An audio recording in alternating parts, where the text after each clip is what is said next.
정부가 다음 달 중순 확진자가 2,300명에 달할 것으로 전망했습니다. 저녁 6시 이후 2인 이상 모임이 금지되면서 서울 명동마저 암흑으로 변했는데 비수도권으로 인파가 몰려 연쇄 확산이 우려됩니다. 55세에서 59세를 대상으로 코로나 백신 접종 사전 예약이 시작됐지만 반나절 만에 중단됐습니다. 확보된 물량이 적은 상황에서 수십만 명이 접촉한 건데 새벽 시간 접촉한 이들은 분통을 터뜨렸습니다. 차기 대선 후보 적합도에서 이재명 지사가 소폭 하락하고 이낙연 전 대표가 반등했다는 여론조사 결과가 나왔습니다. 이 지사는 후원금 모금 사흘 만에 15억 원을 돌파했습니다. 경기 의왕이 35.9도까지 오르는 등 전국이 올여름 들어 가장 더웠습니다. 보호복을 입은 코로나 의료진은 또다시 더위와 사투를 벌였습니다. 하늘의 응급실로 불리는 육군 의료 헬기가 불시착해 기장과 군의관 등 5명이 크게 다쳤습니다. 3, 2, 1, release, release, release. 민간 우주여행 시대가 열렸습니다. 영국 억만장자인 버진그룹 회장이 약 90km 고도에 도달해 무중력 상태를 체험한 뒤 지구로 귀환했습니다.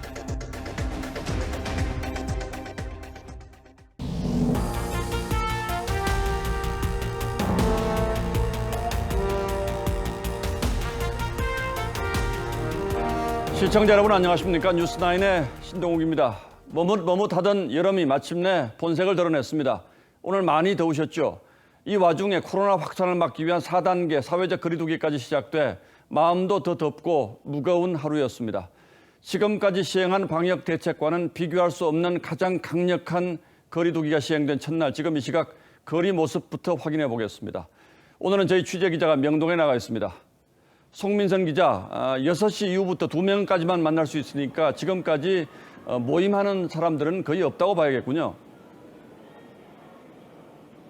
네, 식당과 술집이 밀집해 있는 명동의 거리에 나와 있습니다. 평소 같으면 아직 한창 영업을 하고 있을 시간인데요. 지금 보시다시피 곳곳에 불은 켜져 있지만 손님들은 거의 찾아보기가 어렵고 그리고 거리도 텅텅 빈 상황입니다. 오후 6시쯤에 모임을 끝내고 자리를 뜨는 사람들로 인해서 거리가 잠시만 북적였을 뿐입니다. 인건비와 관리비 부담에 아예 저녁 장사를 접자는 자영업자들도 속출하고 있는 상황입니다. 그러면은 명동에서 수십 년째 치킨집을 운영하고 계시는 사장님 모시고 이야기 잠깐 나눠보도록 하겠습니다. 사장님 안녕하세요. 네, 안녕하세요. 네, 오늘 아무래도 4단계 시행 첫날이었는데요. 장사는 좀 어떠셨나요? 여쭤볼게요. 장사는 장난이 아니지요. 지금 가게도 텅텅 비고 거리도 지금 통행금지 같잖아요. 너무 힘들어요. 4인 할 때만 해도 조금 괜찮았는데 2인으로 하니까 완전 토토화됐어요. 이걸 어떻게 하면 좋으냐 지금 고민이 커요. 문을 닫아야 하나 열어야 하나 지금 한 걱정이에요. 너무 힘들어요. 네, 말씀 감사합니다. 네, 지금 보신 것처럼 4단계 방역 조치에 자영업자들은 사실상 직격탄을 맞았다고 봐도 과언이 아닌데요. 일부 자영업자 단체는 정부가 또 자영업자만 희생시키려 한다면서 이번 4단계 조치에 불복하겠다는 입장을 밝히기도 했습니다. 이를 감안해서 방역당국과 지자체는 오늘부터 특별 단속에 나설 방침입니다. 서울 명동에서 TV조선 송미선입니다. 네, 상상은 했습니다만 실제로 화면을 보니까 상황이 훨씬 더 심각한 것 같습니다. 서울 수도권뿐만 아니라 비수도권에서도 확진자가 크게 늘고 있습니다. 수도권 시민의 원정 음주에 피서철, 풍선 효과까지 더해져서 비수도권 지자체들도 비상이 걸렸습니다. 이번에는 수도권이 아닌 지역으로 가보겠습니다. 자, 김다로 기자는 지금 어디에 있는 거죠? 네, 충남 천안 부정동에 나와 있습니다. 또 거리두기 제한을 피해서 수도권 주민들이 종종 술 마시러 가는 곳이라면서요. 네, 이곳은 경기도 평택과 자동차로 20분 거리에 있는 천안입니다. 지하철 1호선 부정역도 자리 잡고 있어 수도권 주민들이 자주 찾는 유흥가가 있는 곳인데요. 천안시는 수도권 풍선 효과로 인한 감염 확산에 잔뜩 긴장하고 있습니다. 코로나 확산을 우려한 상인들은 거리 곳곳에 수도권 주민들의 방문을 자제해달라는 현수막을 내걸었고, 방역당국은 수도권 주민들이 자주 찾는 이곳 유흥가에 이동식 선별검사소를 지난 9일 설치했습니다. 천안시는 내일부터 사적 모임 인원을 4명으로 제한하는 등 거리두기를 강화하기로 했습니다. 수도권과 인접한 아산시도 사적 모임 인원을 4인으로 제한하기로 했습니다. 예, 그렇군요. 그렇다면 다른 지자체들은 상황이 어떻습니까? 네, 오늘 0시 기준 전국 신규 확진자 가운데 비수도권 비율은 27.1%입니다. 지난달 30일 14.7%보다 10%포인트 넘게 늘어난 겁니다. 상황이 이렇다 보니 거리 두기를 강화하는 지자체들이 잇따르고 있습니다. 대전시는 2단계인 거리 두기를 3단계 수준으로 강화할 방침입니다. 강원도는 오는 15일부터 거리 두기를 2단계로 격상할 예정입니다. 하루에 피서객 3만여 명이 몰리는 제주는 이달 들어 확진자의 절반 이상이 외부 요인이라며 오늘부터 거리 두기를 2단계로 끌어올렸습니다. 대구와 충북도 거리 두기 단계 상향을 염두에 둔 내부 검토에 착수했습니다. 충남 천안 부정동에서 TV조선 김다로입니다. 코로나19 신규 확진자는 엿새째 1,000명 넘게 나왔습니다. 방역 당국은 이대로라면 다음 달 중순에는 하루 2,300명을 넘는다며 수도권 특별방역이라는 배수진을 쳤습니다. 이런 상황이 온 데 대해서 문재인 대통령은 사과했습니다. 서영일 기자가 보도합니다. 인천 부평구의 한 초등학교.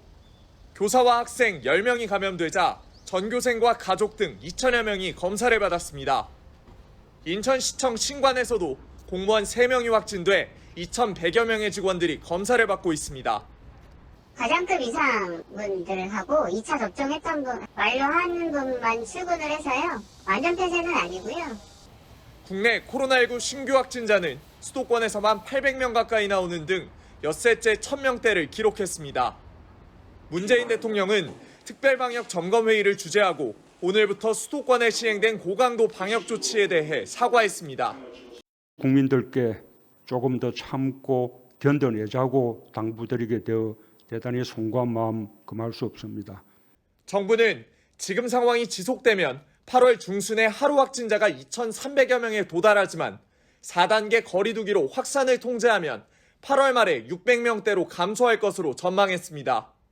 2주간의 짧고 집중적인 4단계 거리 두기를 통해 지금의 확산세를 조기에 감소시킬 수 있기를 간절히 바라고 있으며 정부는 수도권의 역학조사와 의료 인력을 추가 지원하고 호텔과 기숙사 등을 생활치료센터로 전환해 5천여 병상을 추가 확보하기로 했습니다. TV조선 서영일입니다. 오늘은 55세에서 59세까지 코로나19 백신 접종 예약 첫날이었습니다. 이른 새벽부터 80만 명 넘는 접종 희망자가 몰려서 준비된 백신은 순식간에 소진됐습니다. 예약 사이트에 과부하가 걸려 접속 장애가 이어지자 정부는 오후 3시 반쯤 서둘러 예약을 중단했습니다. 애당초 충분한 백신도 없이 예약부터 받다 보니 이런 혼선이 생긴 것이고 다음 순서인 50에서 54세까지는 또 어떻게 되는 건지 아직은 제대로 된 설명이 없습니다. 이어서 박상준 기자가 보도합니다. 오늘 새벽 질병관리청의 예방접종 시스템. 접속까지 223시간 남았다고 고지합니다. 55에서 59세 모더나 예약 첫날. 새벽부터 84만 명이 몰리면서 접속 장애가 발생한 겁니다. 많이 답답하고 짜증이 나고 화가 났을 거라고 봅니다. 아침 시간부터는 대체로 예약이 별다른 문제 없이 진행됐습니다. 그런데 오후 3시 30분에 이번엔 갑자기 예약이 아예 중단됐습니다.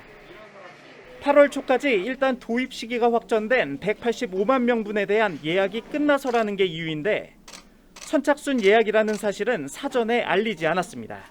저희가 이번에 들어오는 물량 대비 안내에 대해서 좀 소통이 좀 짧았던 그런 부분에 대해서 송구하다는 말씀을 드립니다. 방역당국은 오늘 예약을 하지 못한 55에서 59세 167만 명은 추가 물량의 공급 시기가 확정되면 19일부터 50에서 54세와 함께 예약을 할 수 있다고 밝혔습니다. 하지만 불투명한 공급 시기에 불안감은 여전합니다. 기약이 있는 게 아니고 언제라고 이렇게 딱 정해진 건 아니기 때문에 좀 많이 불안하실 것 같습니다. 정부는 예비군 얀센 백신 예약부터 잇따라 발생하고 있는 예방접종 시스템 장애 문제 해결책도 마련하겠다고 밝혔습니다. TV조선 박상준입니다. 앞서 보신 대로 50대 백신 예약 일시 중단 사태 파장이 적지 않습니다. 그동안 한마디도 없다가 왜 꼭 일이 터지고 나면 수습에 급급한지 그리고 이어지는 다른 백신 접종에는 지장이 없는 것인지 지금부터 따져보겠습니다. 자, 윤슬기 기자, 정부는 이렇게 될지 몰랐다는 겁니까? 백신 수급에 이상 조짐은 없었습니까? 네, 최근 백신 접종 속도를 보면 인구 대비 1차 접종자 비율이 지난 6일 비로소 30% 고지를 밟았습니다. 하지만 이로부터 일주일 가까이 이 비율은 30.4%대를 못 벗어나고 있고 하루 신규 접종자 수도 3만 7천 명에서 1만 2천 명 그리고 470명으로 크게 줄어들었습니다. 백신 수급 불안이 접종률 둔화로 나타났던 셈이죠. 자, 그렇다면 당장 문제가 된 55세에서 59세 사이 연령대는 백신이 얼마나 부족합니까? 네, 55세에서 59세 352만 명이 오는 26일부터 모더나 백신을 맞기로 돼 있었지만 이달에 실제 들어왔거나 도입 시기가 확정된 물량은 185만 회분이라는 게 방역당국 발표입니다. 하지만 접종이 계획대로 되려면 이 나머지 170만 회분이 국내로 더 들어와야 하는데요. 시기는 언제일지 여전히 100% 장담하기 힘들죠. 이 모더나를 포함해 방역당국이 이달 도입 예정이라고 했던 백신 1,000만 회분 중 현재까지 도입이 완료된 건 20% 정도입니다. 그렇다면 정부가 너무 낙관적으로 예상을 한 겁니까? 아니면 불가피하게 사정이 그렇게 된 겁니까? 물론 코로나 백신의 경우 다른 제품들과 달리 이 계약이 반드시 지켜진다고 장담하기 힘든 그런 한계는 분명히 있습니다. 예. 하지만 우리만 그런 게 아니고 다른 나라들도 마찬가지입니다. 그러나 결과적으로 보면 큰 차이가 있죠. 백신 수급이 원활하지 못한 이 지금 같은 상황에 대비해 구매 계약을 선제적으로 했던 나라와 그렇지 못했던 나라로 나뉘는 겁니다. 예. 아무리 계약했다 치더라도 백신을 만든 회사 사정에 따라서 상황들이 바뀌기 때문에 정부가 미리 예상을 좀 하고 구매를 선점했어야. 그렇다면 이번 접종 차질이 도미노처럼 연쇄적으로 다음 접종에 또 이어질 가능성은 없을까요? 당장 50세에서 54세 390만 명의 접종 일정에 변화가 생기는 건 아닐지 관심이었는데요. 방역당국은 예정대로 이달 19일부터 사전 예약을 받고 다음 달 9일부터 접종을 시작하겠다고 했습니다. 백신을 확보할 시간이 한 달 정도 남아있다는 것을 감안한 것으로 보이죠. 방역당국은 백신 수급에 차질이 없을 거라고 강조하고 있지만 오늘 같은 사태가 반복되진 않을지 불안한 것도 사실입니다. 20대에서 40대는 기다려야 되는 방법밖에는 지금은 딱히 대안이 없어요. 그때까지 방역수칙을 잘 지키고. 예, 이 정도면 혹시 백신이 부족할 수도 있으니 양해해달라는 말 한마디만 미리 했어도 아무 문제 없었을 텐데 왜 이런 일이 계속 반복되는지 정말 답답합니다. 그렇습니다. 예, 윤슬기 기자 잘 들었습니다.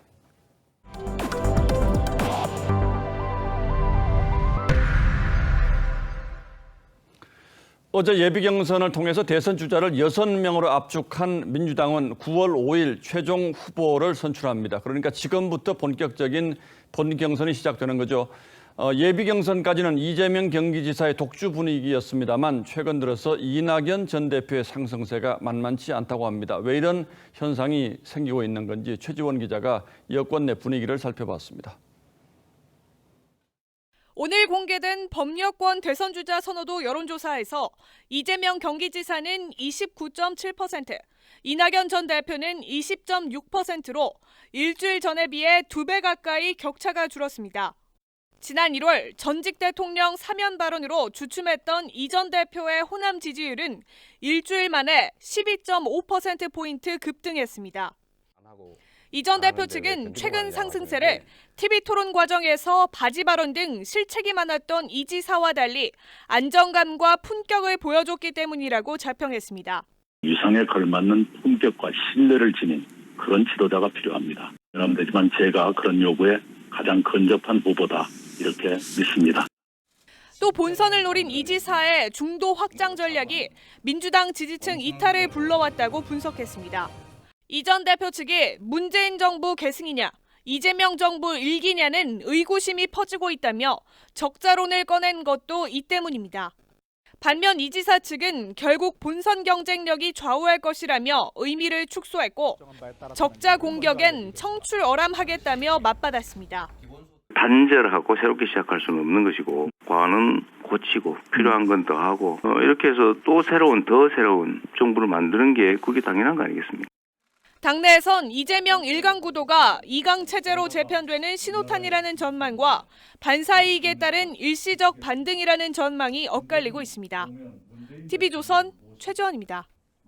예, 그런가 하면 대선 예비후보 등록이 시작되면서 후보자들의 후원금 모금 경쟁도 본격화하고 있습니다. 각 후보자 후원회가 모금할 수 있는 돈은 25억 원 정도인데 이재명 지사는 사흘 만에 벌써 15억 원을 모금했습니다.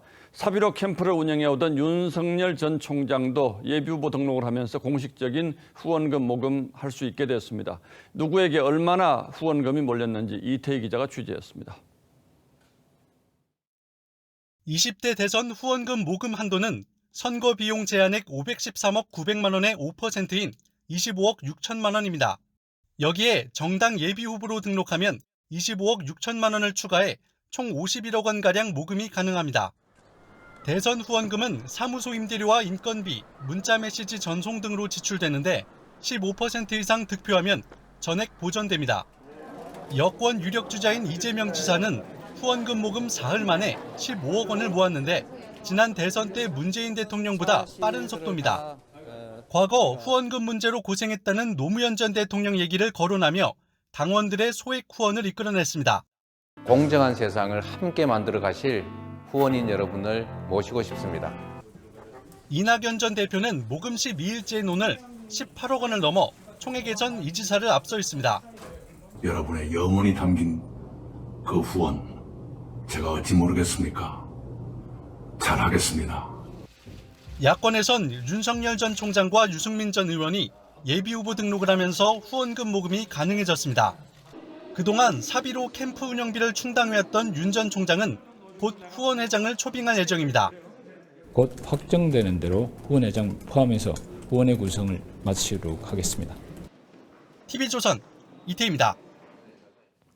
국민의힘 김재원 최고위원이 민주당 경선 선거인단에 등록하면서 추미애 후보를 지지한다고 한 걸 두고 이른바 역선택 논란이 정치권을 하루 종일 달궜습니다. 상대 진영에서 상대방의 약체 후보에 투표함으로써 경쟁력 있는 후보를 배제하는 것이 역선택이죠. 민주당에서는 범죄에 가까운 선거 개입이라는 비난이 줄을 이었고 김 최고위원은 그렇다면 추미애 후보는 뭐가 되는 것이냐며 맞받았습니다. 누구 얘기를 들어도 정답은 찾기 어려운 참 묘한 논쟁이죠. 이채림 기자가 보도하겠습니다.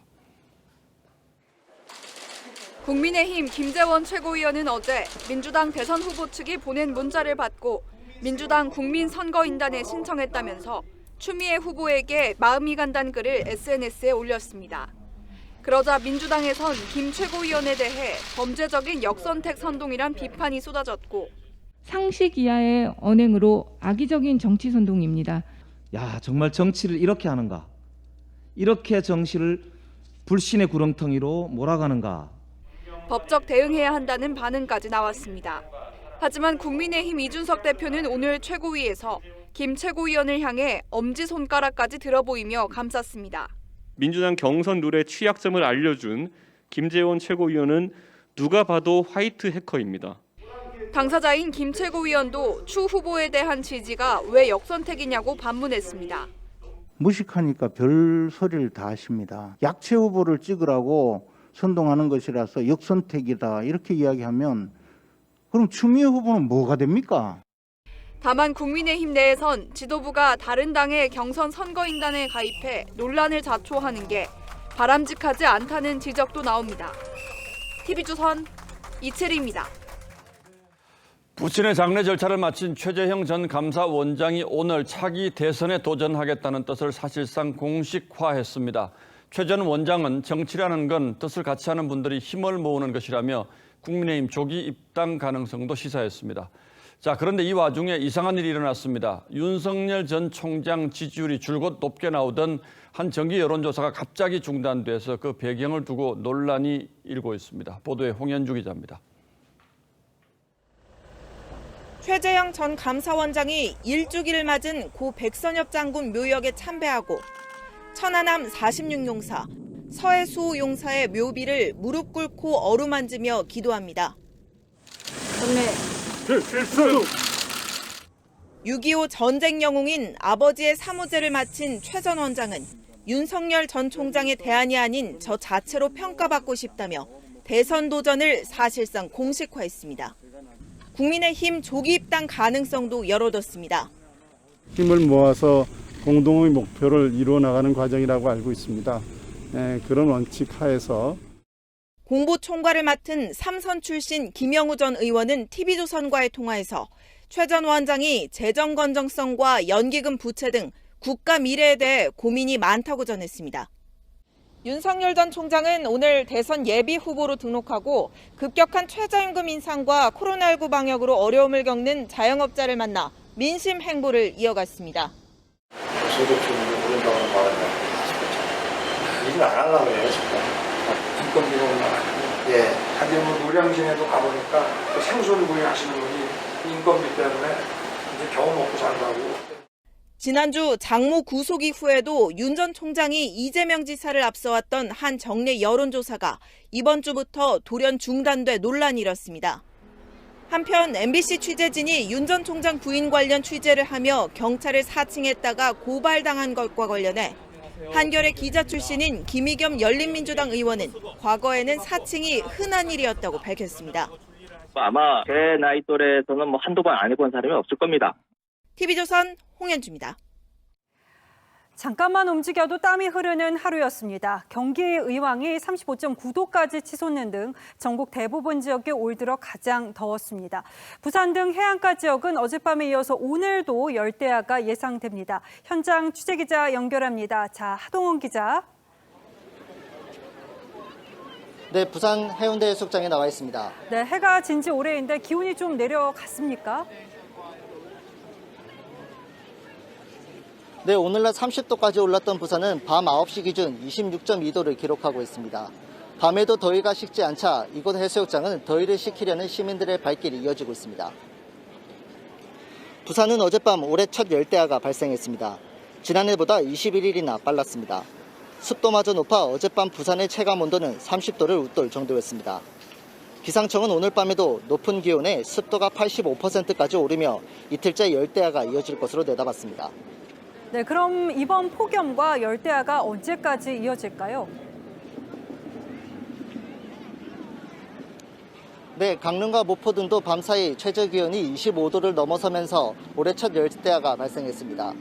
고온다습한 북태평양 고기압의 영향으로 밤사이 해안가 지역들도 열대야가 이어지겠습니다. 오늘날 최고기온은 경기 의왕이 35.9도로 전국에서 가장 높았습니다.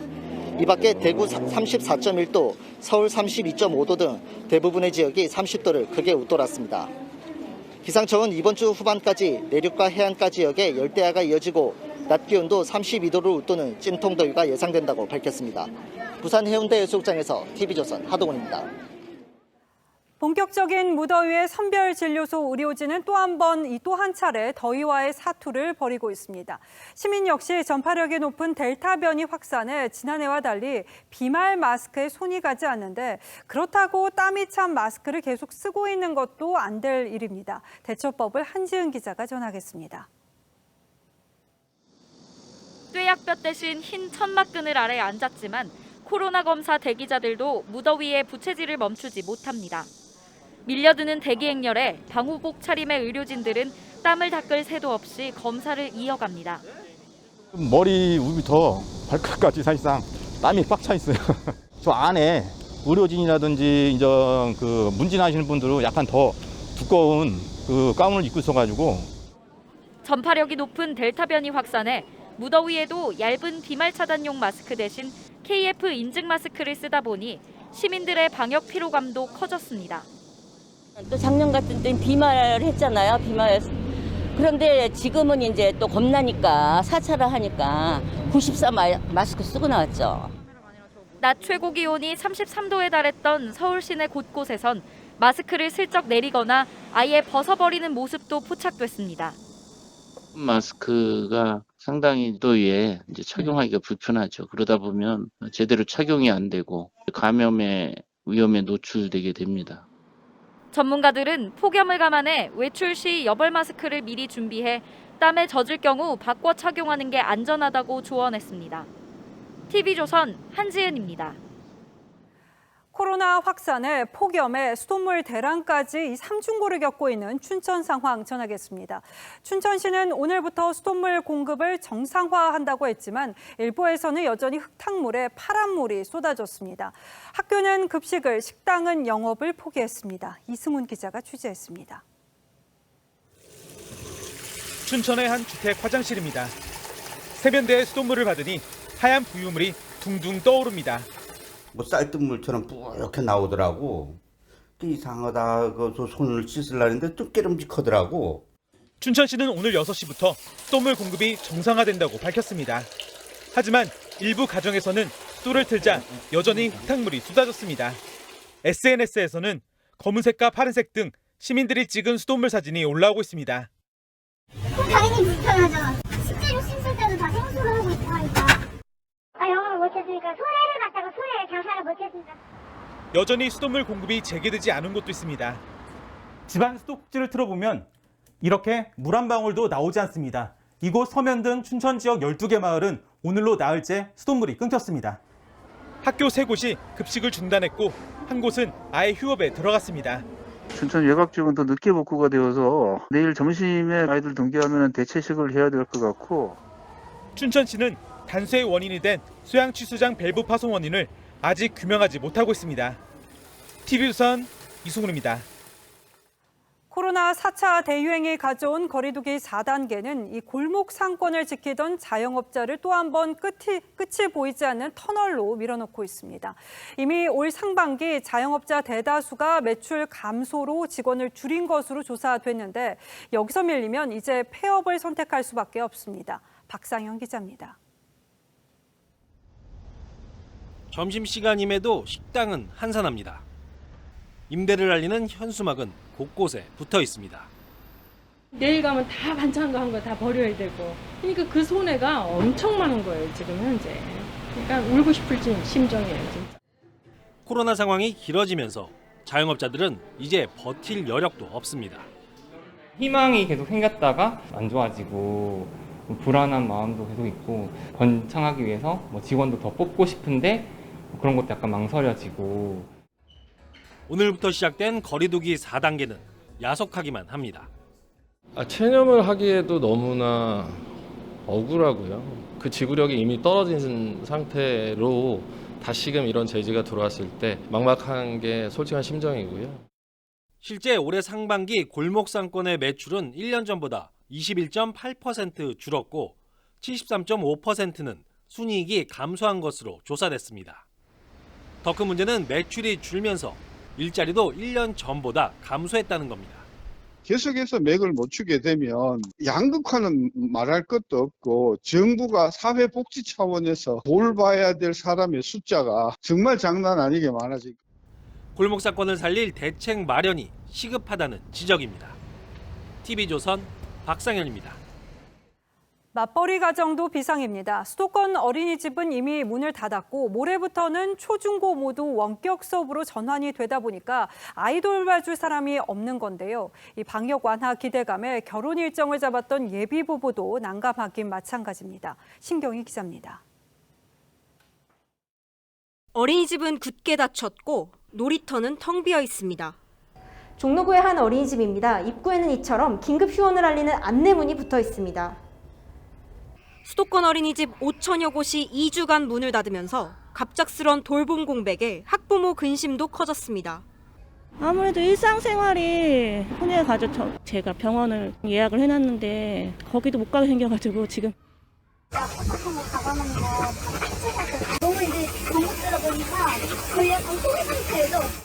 초중고 학부모도 난감하긴 마찬가지입니다. 경기도를 시작으로 오는 14일 서울 지역 학교도 원격 수업으로 전환되면서 자녀 관리에 비상이 걸렸기 때문입니다.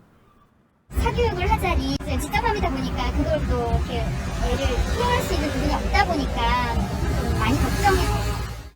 결혼을 앞둔 예비 부부도 친족만 49명까지 참석하는 예식을 놓고 고심이 깊어졌습니다. 예식장 비용도 한두 푼이 아닌데 솔직히 이게 만약에 이렇게 된다는 걸 알았으면 예식장을 예약을 안 했겠죠. 수도권 예식장엔 결혼식을 연기하겠다는 문의가 잇따랐습니다. TV조선 신경입니다. 하늘의 응급실로 불리는 육군 의료 헬기가 추락해 기장과 군의관 등 5명이 크게 다쳤습니다. 이 사고 헬기는 충격으로 두동강이 났는데 3년 전 추락으로 탑승자 전원이 숨졌던 해병대 마리논과 같은 계열의 국산 헬기입니다. 배상용 기자입니다. 추락한 헬기 몸체와 고리 부분이 두동강이 났습니다. 사고 충격으로 프로펠러도 산산조각이 났습니다. 오늘 오전 10시 35분쯤 의무 수송 헬기 메디온이 포천의 한 육군 항공대대 활주로에 추락했습니다. 추락한 당시에만 이제 뭐 지면하고 부딪히는 소리가 되고 그렇게 안 들리던 조금 배는 불이 나서 했죠. 추락한 헬기 파편은 부대 인근 건물까지 날아가 유리창이 깨지고 벽에 구멍이 뚫렸습니다. 헬기가 추락하면서 그다음에 이제 갑자기 분진 날리면서 파편이 날라온 것을 목격했습니다. 건물까지 폈는데 군은 사고가 난 헬기가 응급 환자를 태우려고 착륙을 시도하다 추락한 것으로 보고 있습니다. 헬기가 지상 60m 높이에서 추락하면서 조종사와 군의관 등 헬기 탑승자 5명이 중경상을 입었습니다. 사고가 난 헬기는 지난 2012년 실전 배치된 국산 기동 헬기 수리온을 응급 환자 후송용으로 개조한 기종입니다. 3년 전에는 해병대 상륙 헬기로 개조한 마리논이 시험 비행 도중 추락해 탑승자 5명이 숨졌습니다. 군은 메디온과 마리논 등 수리온 계열 항공기의 운항 중지 결정을 내리고 위원회를 구성해 기체 결함이나 정비 불량 등 구체적인 사고 원인 파악에 나섰습니다. TV조선 배상윤입니다. 지난주 용인의 한 곰 농장에서 탈출한 반달 가슴곰 행방이 묘연합니다. 흔적조차 발견되지 않아서 인근 마을 주민은 외출도 농산일도 손을 놓고 있는데요. 9년 전에도 사육당하던 곰이 탈출해서 이번처럼 곤욕을 치렀지만 달라진 건 없습니다. 구자연 기자입니다. 반달곰 농장 인근 농지에 철조망이 쳐져 있습니다. 농장을 탈출한 곰이 밭을 망쳐놓을까 봐 장애물을 설치한 겁니다. 장애물이 있으면 좀 들어오는데 지장이 있을지 몰라도 밟아버리면 농사 흠금서지는 것 아니에요? 용인의 한 농장에서 반달가슴곰 2마리가 탈출한 것은 지난 6일. 3살짜리 수컷 곰 1마리는 탈출한 날 사살됐지만 나머지 1마리의 행방이 묘연합니다. 농장에서 곰이 탈출한 뒤 이곳 마을 등산로는 오늘까지 일주일째 출입이 통제되고 있습니다. 주민들은 곰이 출현할지 모른다는 불안감에 외출을 삼가고 있습니다. 지난 2012년에도 농장을 탈출한 곰 때문에 곤욕을 치렀던 기억 때문입니다. 튀어나오면 어떻게 대처해야 되나 그런 생각부터 드는. 지난 일주일 동안 곰 목격 신고가 20여 건 들어왔지만 대부분 오인 신고였습니다. 주민들 불안감이 커지자 용인시는 오늘부터 농장 반경 2km 일대에 수색팀을 다시 투입하고 곰 출몰 예상 지역에 포획틀을 설치했습니다. TV조선 구자영입니다. 어린 아이들이 쓰는 서랍장 틀에서 중금속 카드뮴이 기준치 넘게 검출됐습니다. 그런데 제조사 측은 이 검사에서 지적당한 특정 색상만 환불해주고 있습니다. 다 같은 공장에서 만들어진 제품인데 특정 색상만 문제가 있다는 걸 믿어도 될까요? 아이들이 쓰는 제품을 만드는 업체의 이기적 판단에 소비자 불만이 쏟아집니다. 소비자탐사대 황민지 기자입니다. 아기용품 생산업체 A사의 유아용 수납장은 수납 공간이 넉넉해 엄마들 사이 인기입니다. 그런데 5월 국가기술표준원 안전성 조사에서 카드뮴이 88mg 검출돼 기준치 75mg보다 13mg 높았습니다. 카드뮴은 발암물질로 어린이가 장시간 접촉하면 호흡기 부작용과 학습 능력 저하 등을 가져올 수 있습니다. 세정제를 아침 경우는 저녁을 내려놨고 기혈약을 몇 달째 먹고 있어요. 국표원 측은 업체에 리콜을 명령했고 프레임 같은 모서리 부분에서 발견이 되었습니다. 이에 따라 업체는 해당 제품을 교환 또는 환불해줘야 하는데 업체 측이 생산하는 9가지 다양한 색상 서랍장 가운데 문제가 된 아이보리 베이지 2만 환불해줘 구매자들이 불만입니다. 아이들 손이 거의 많이 닿는 게 이쪽이 수납판인데 일단은 최대한 못 들어오게 하고는. 이들 서랍장은 모두 같은 틀에 색깔별 서랍만 바꿔 9개의 상품으로 판매합니다. 이 틀은 다 다른 곳에서 생산해요? 다른 곳에서 생산이 되도록 공장은 같다는 거예요? 예, 공장은 같아. 기준치 이상 카드뮴이 나온 서랍장과 다른 서랍장이 모두 같은 틀인 셈인데 업체는 다른 서랍장은 시험 성적서에 문제가 없다며 아이보리 베이지2 색상만 환불해주기로 했습니다. 하지만 아이보리 베이지2 색상도 업체 시험 성적서 상엔 이상이 없었습니다. 국가기술표준원에 다른 상품은 괜찮은지 문의했더니 다른 색 제품은 위험성 조사도 리콜 계획도 없습니다. 안 하는 것으로 알고 있습니다. 하지만 해당 업체 서랍장 상품 전체를 검사해야 한다는 지적이 나옵니다. 한 가지 제품에서 카드뮴이 검출됐으면 그 동일 제품의 다른 색상에서도 카드뮴이 검출될 가능성이 사실 매우 높기 때문에 구매자 항의가 커지자 업체는 다른 제품도 신품으로 교환해주겠다고 밝혔지만 구매자들은 교환된 서랍장은 어떻게 믿느냐며 환불을 요구합니다. 솔직히 찝찝해서 일단 실효성이 좀 떨어졌고 그래서 쓰고 싶은 생각이 일단은 없을 것 같아요. 소비자 탐사대 황민지입니다.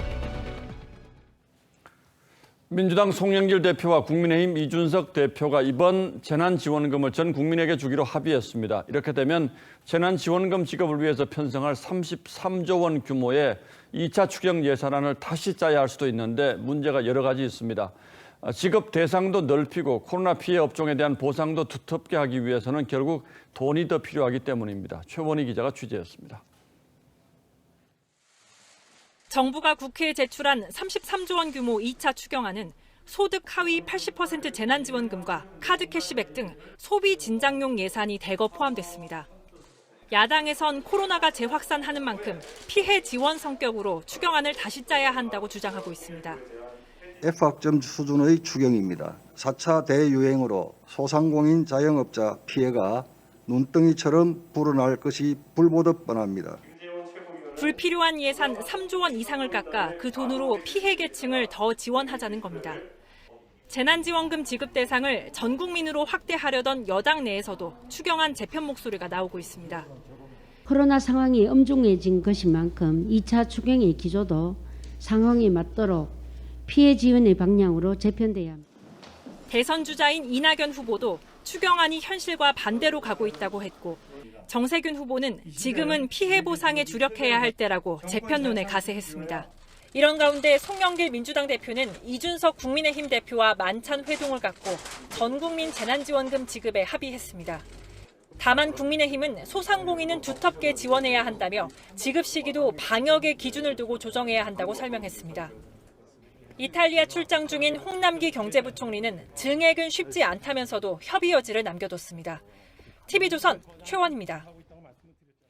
재건축 대상 아파트에 2년 동안 실제로 살아야 조합원 자격을 주겠다는 정부 정책이 결국 국회 문턱을 넘지 못했습니다. 별로 효과는 없고 M1 세입자만 쫓아낸다는 현실적 문제를 이제서야 인정한 셈이죠. 이렇게 곳곳에서 정부의 부동산 대책이 누더기가 되고 있는데 집값은 끝없이 오르고 있습니다. 그 실태를 지선호 기자가 취재했습니다. 서울 압구정동의 재건축 추진 아파트 단지.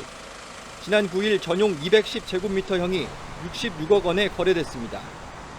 2년 전보다는 22억 원, 작년 7월보다는 18억 원 넘게 올랐습니다. 지난 4월 강남구는 토지거래 허가구역으로 지정됐지만 거센 상승세는 꺾일 줄 모릅니다. 소문으로는 일시불로 66억에 거래가 됐다고 뚫리면 또 이제 잠깐 좀 움직이는 경우들도 있어서 조금 더 될 수는 있지 않을까 해요.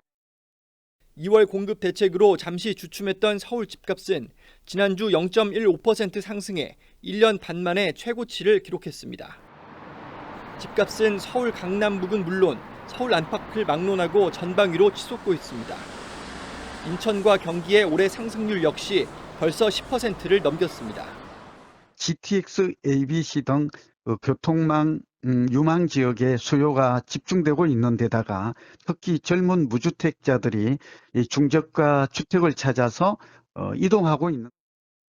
이런 가운데 국회는 재건축 예정 아파트에 2년 실거주해야 조합원 자격을 주려던 정부 정책을 법 개정에 반영하려다 오늘 백지화했습니다.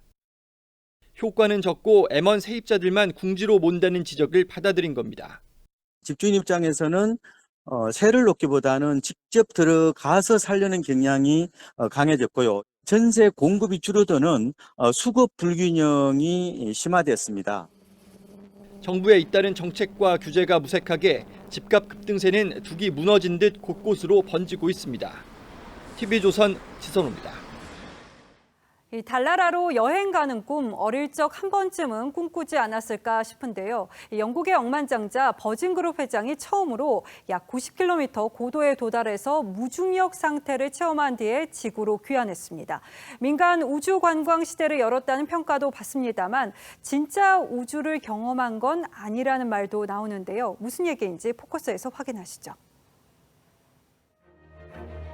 3, 2, 1, release, release, release. 미국 현지 시간 11일 오전 7시 40분 우주비행선 유니티가 비행기에서 분리돼 우주로 날아오릅니다. 민간인이 처음으로 우주 여행에 성공하는 순간입니다. It's a complete experience of a lifetime. Congratulations to all our wonderful team at Virgin Galactic for 17 years of hard work to get us this far.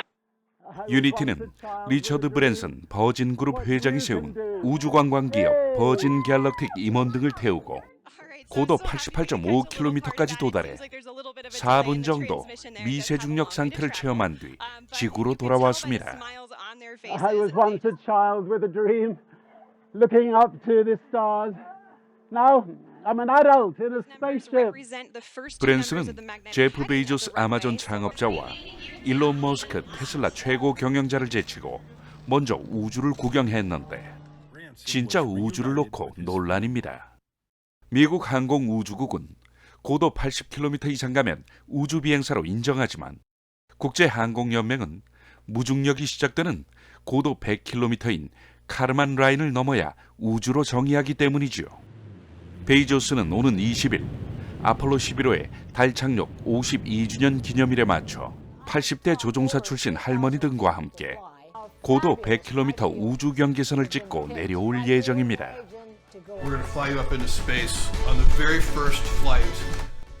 머스크도 오는 9월 일반인 4명을 우주로 보낼 계획인데 화성 이주도 추진 중인 만큼 국제우주정거장 고도인 400km보다 좀 더 높은 곳에서 지구를 며칠간 돌다 돌아올 예정입니다. 버진 갤럭틱의 우주 언저리를 찍고 오는 티켓은 한 장당 25만 달러, 우리 돈 2억 8천만 원에 달하지만 이미 영화배우 브래드 피트 등 600여 명이 구매를 완료했습니다. 우주 관광 시대가 본격 막을 올렸지만 38만 킬로미터 떨어진 달나라까지 여행 가려면 아직은 좀 더 기다려야 할 듯합니다. 뉴스9 포커스였습니다. 대통령 암살이라는 초유의 사태로 IT가 무정부 상태로 빠져들고 있습니다. 권력 암투가 벌어지고 있고 갱단이 길거리를 장악했습니다. 송무빈 기자입니다. 무장 갱단이 거리를 활보합니다. 범죄 조직들이 제 세상을 만난 듯 밖으로 나옵니다. 포르트 프랭스에서만 30개 이상의 조직들이 도시 절반을 장악했습니다. 한 갱단의 두목은 국민들에게 전쟁을 하겠다고 으름장을 놓습니다.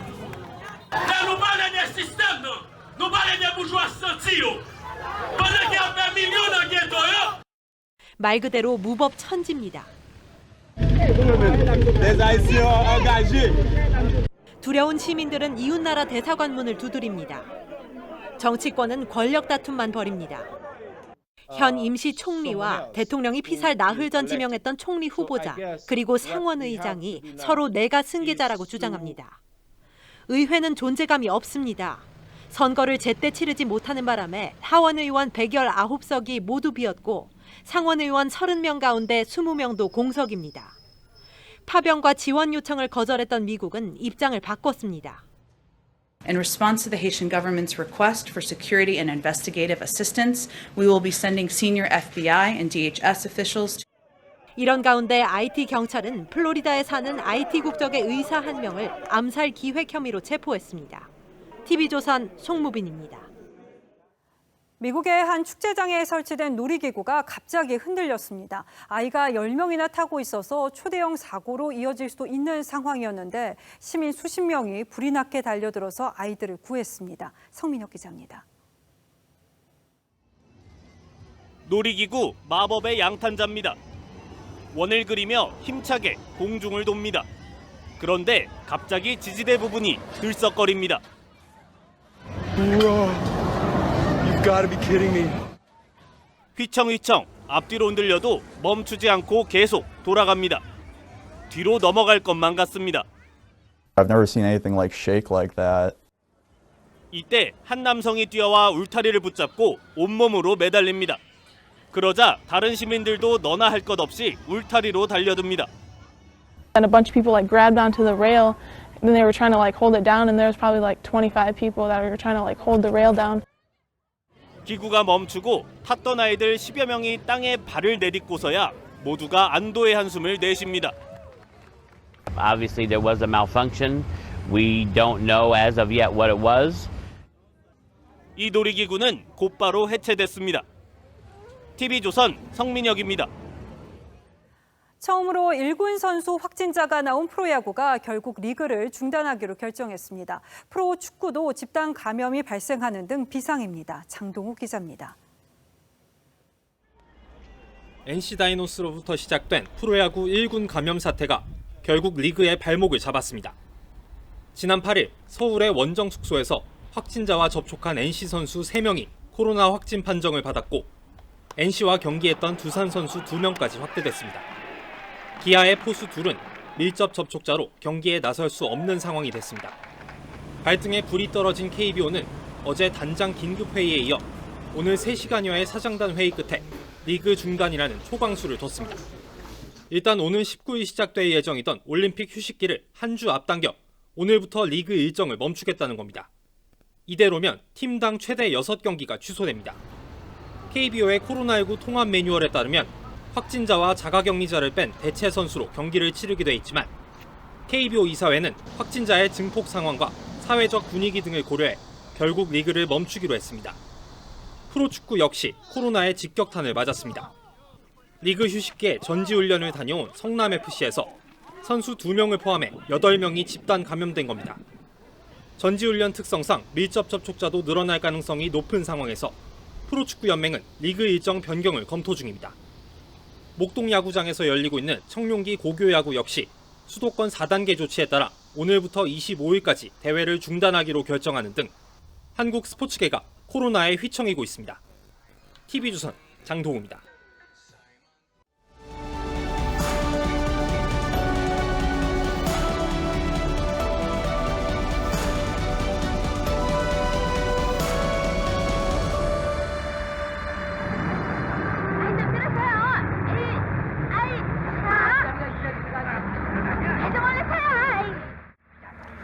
만원 버스 문에 매달려 가던 영자가 다른 버스에 부딪혀 한쪽 팔을 잃습니다. 1970년대 고도 성장 시대, 어두운 밑바닥 삶을 그렸던 소설과 영화죠.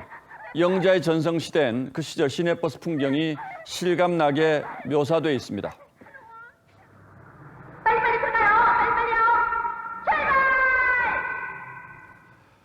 서울시민 열에 8벌 실어 날랐던 버스는 안내양이 문도 못 닫을 정도로 콩나물 시루이기 일쑤였습니다. 기사는 승객을 짐짝처럼 안쪽으로 우겨 넣으려고 급출발, 급제동에 조리질 운전까지 했습니다. 조리를 흔들어서 쌀에서 뉘와 돌을 골라내듯 핸들을 이리저리 급히 꺾는 난폭 운전을 가리키죠.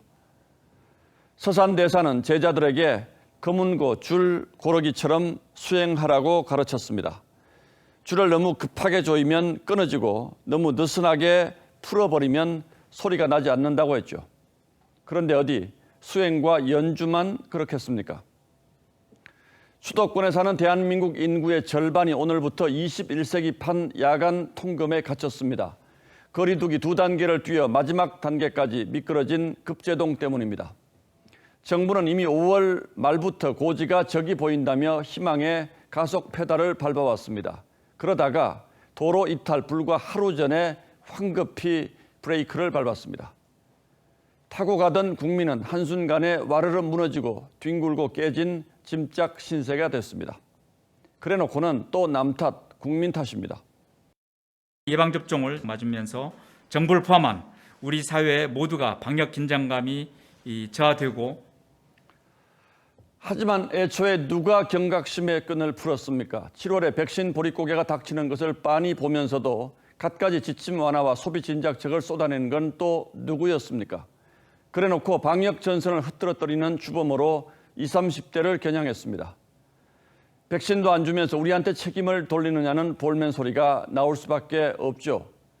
겨우 숨통이 트이나 했다가 천길 벼랑 끝에 다시 몰린 자영업자들이 민노총 8천 시위는 모른 척하고 손님 3명은 막느냐고 항변할 만도 합니다. 하지만 4차 대유행도 결국 국민이 떠안고 이겨내는 길밖에 없습니다. 50대 백신 접종만 해도 지키지 못할 약속이었다는 사실이 첫날부터 드러났으니까요.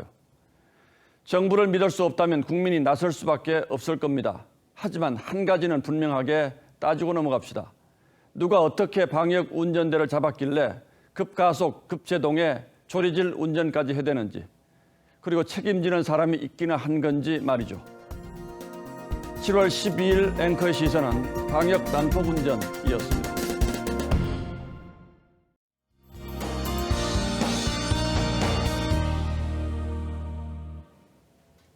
한 주의 시작부터 더위의 기세가 대단했습니다. 올여름 들어 가장 더운 날이었는데요. 폭염은 이제부터가 시작입니다. 이번 주 내내 33도 안팎의 무더운 날씨가 이어지겠고요. 습도가 높아 체감온도는 35도 이상으로 치솟겠습니다. 이번 주는 밤에도 열기가 식지 않아서 잠 못 이루는 밤 보내실지도 모르겠습니다.